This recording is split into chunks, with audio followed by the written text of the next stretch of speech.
We have some breaking news this evening to bring you tonight involving the mayor of America's largest city. This one, the New York Times is reporting tonight that New York City Mayor Eric Adams has been indicted on federal charges. NBC News has not independently verified that report, and the Times reports that those charges remain sealed as of this evening. So we do not know what those charges are and what they include or do not include. Joining me now is Joyce Vance, former U.S. attorney and MSNBC legal analyst. Joyce, just to reiterate what we have now, NBC News can report that New York City Mayor Eric Adams is expected to face federal charges by prosecutors out of the Southern District in New York, and those charges could come as soon as tomorrow, according to two sources familiar with the matter. Joyce, just your top line reaction first to the fact that the feds are charging potentially, reportedly, the mayor of New York City. If that is in fact what happens, Eric Adams will become the first mayor in New York City history to be charged while in office. Your thoughts? So I think this looks like a classic federal public corruption investigation. Unfortunately, the Justice Department has repeatedly been in the business of indicting mayors who are involved in corruption. That doesn't come as a surprise, I don't think, to anyone. There have been a number of investigations here. Joyce, I'm going to let you turn your phone off if you need to. I'm going to do it magically. It happens. Siri, stop my alarm. It happens.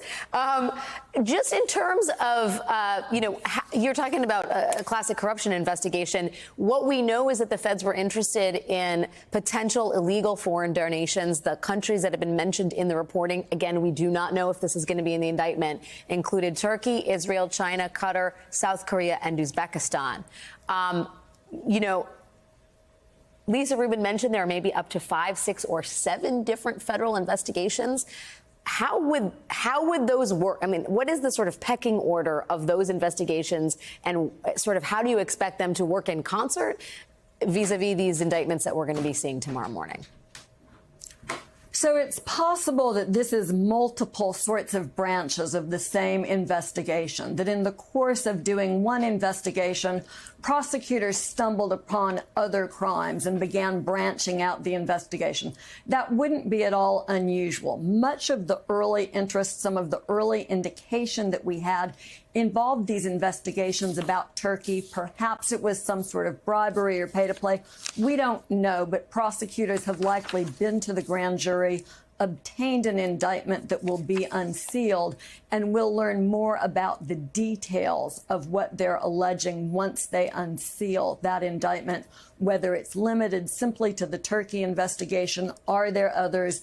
Will it only involve the mayor, or will there be multiple defendants in a conspiracy in this case? You know, I should just, again, for folks who haven't been following this closely, and that is totally understandable, the investigation thus far, the reporting that we have for the New York Times, has focused on Mr. Adams pressuring the fire department to approve a new high-rise Turkish consulate in Midtown.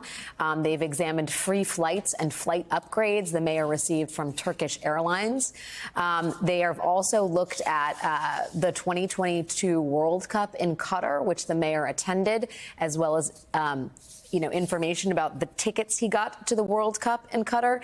I mentioned this in my conversation with Lisa Rubin. We're also looking at Israel, China, Qatar, South Korea, and Uzbekistan.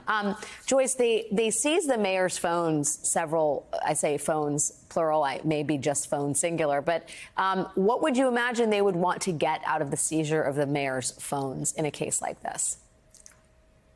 Right. So the forensic investigators who look at phones are very sophisticated and able to obtain data, sometimes that the individual whose phone it is believes that they have deleted or can't be recovered. So it can be useful simply for recovering addresses and contacts and patterns of communications. If you have the appropriate probable cause, you can get communications themselves. You might see searches on the phone. What has the individual whose phone you've seized been searching for?